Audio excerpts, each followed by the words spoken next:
తన సన్నిధిని పరిశుద్ధతగాను, నిర్దోషముగాను, నిరపరాధులుగాను నిలబెట్టుటకు ఆయన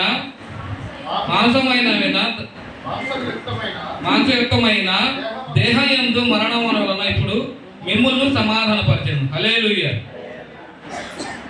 పరిశుద్ధాత్మ ఆయన మనకు కలిగి ఉంటే మనకి అనేక రకమైన సమాధానము, సంతోషము, ఆనందము అన్నీ ఉండదు.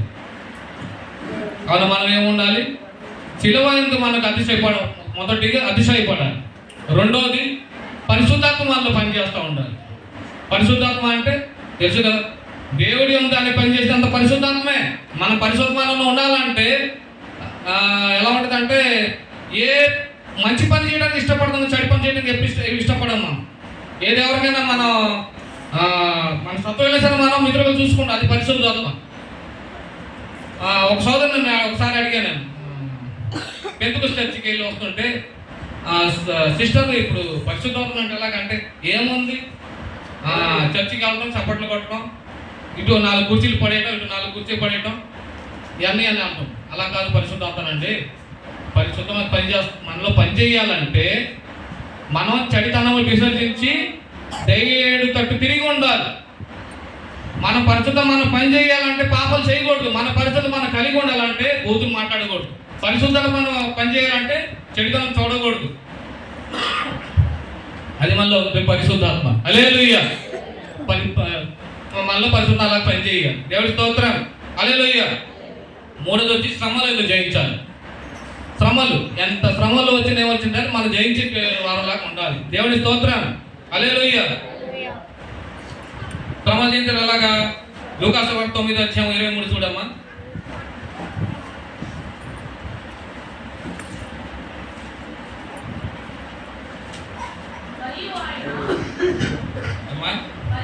మరియు నేను ఎవరైనాను నన్ను వెంబడిని కోరిన ఎడల తను తాను ఉపేక్షించుకొని ప్రతిదినము తన శిలువను ఎత్తుకొని నన్ను వెంబడించబడను. హల్లెలూయా. ఎప్పుడు వెంబడించాలి? ప్రతి దినము. ఏదో 40 రోజులు వచ్చి తన శిలువ అంటే శ్రమలు ఎప్పుడైతే మనం ప్రతి దినము కూడా వెంబడించాలి. శ్రమలు ఉన్న, బాధలు ఉన్న, కష్టాలు ఉన్న, సంతోషమైన సరే వెంబడిస్తూ ఉండాలి. హల్లెలూయా. వెంబడించేలాగా ప్రతిదినం ఆయన మనం పొద్దున్న నేర్చుకున్నామంటే మన బిజీ కాలంలో గంట ప్రార్థన చేయలేము, కానీ 1-2 నిమిషాలు ప్రార్థన చేస్తున్నామా? లేదు సాయంకాలం వచ్చాము, భోజనం చేసి పడుకునే ముందు 2 నిమిషాలను మొగరికి ప్రార్థన చేస్తున్నామా? కుటుంబ ప్రార్థన చేస్తున్నాం. మళ్ళీ మనం వెంబడించాలి. అది శిలువ ఒక శ్రమలు వెంబడించటం. శిలువను ఎత్తుకుని శ్రమలు. శిలువ అంటే శ్రమలే. హల్లెలూయా. హల్లెలూయా.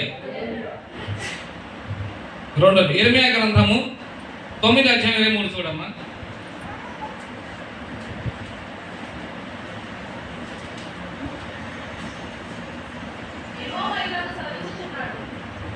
యెహోవా ఇలా సెలవిస్తున్నాడు. అమ్మా,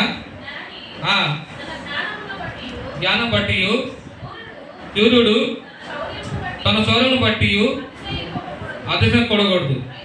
ఐశ్వర్యవంతుడు తన ఐశ్వర్యమును బట్టి అతిశయం పడకూడదు. హల్లెలూయా. నాకు జ్ఞానం ఉంది, లేకపోతే నా ధనం ఉంది, నాకు ఏముంది అని ఎప్పుడు మనం అతిశయం పడకూడదు. దేవుడి స్తోత్రం. ఏం అతిశయపడాలి? నాకు దేవుడు ఉన్నాడు, దేవుడు నా కొరకు శిలువలో బలి అయి ఉన్నాడు, నా కొరకు చనిపోయి ఉన్నాడు అని మనం ఎప్పటికప్పుడు అతిశయపడుతుండాలి. దేవుడి స్తోత్రం. హల్లెలూయా. శ్రమలు వచ్చినా ఓర్పుతుండాలి. శ్రమలు వచ్చినా ఏమి కంగారు పడకూడదు. అదే వచ్చింది అదే బాగుంది. ఏమైతే దేవుడు నాకు ఉన్నాడు. హల్లెలూయా. రోమపత్రిక 5:3 ఉంటుంది.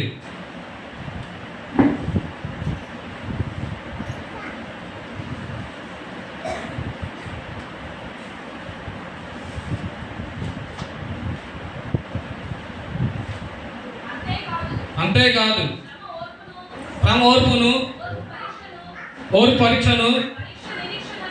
పరీక్ష నిరీక్షణను కలిగినని దీనిని శ్రమలందును అతిశయపడదాం. హల్లెలూయా. శ్రమల ఓర్పు నిరీక్షణ కొరకు ఉంటది. దాన్ని మనం ఎప్పుడు కూడా ఈ అవ్వకూడదు. శ్రమలు వచ్చినా, బాధ వచ్చినా, కష్టం వచ్చినా దేవుడి యందు మనం అతిశయపడుతూ, సంతోషించు, ఆనందించు మనం ముందుకు సాగుతూ ఉండాలి.